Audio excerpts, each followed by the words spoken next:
آپ صلی اللہ علیہ وسلم کی حدیث ہے کہ جس گھر میں بھی تصاویر لگی ہوں گی اور جس گھر میں کتے ہوں گے اس گھر میں فرشتے نہیں آتے. اب آپ بحث کریں یا جو مرضی کریں, نبی کی حدیث صلی اللہ علیہ وسلم کی بالکل صحیح حدیث ہے.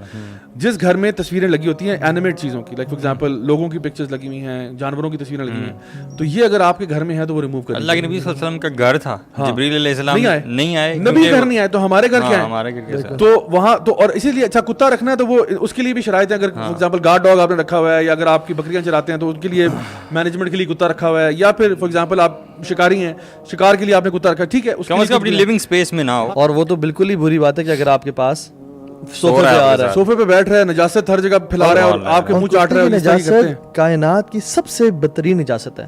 اس کی جو تھوک ہے کسی اور چیز کو 7 دفعہ دھونے کا نہیں کہا گیا, اور اول اور آخر مٹی سے نہیں کہا گیا سوائے کتے کی نجاست کے. اس میں جرمز اتنے ہوتے ہیں, سائنس ابھی پروو کرتی ہے کس قسم کا وہ غلیظ ہوتا ہے.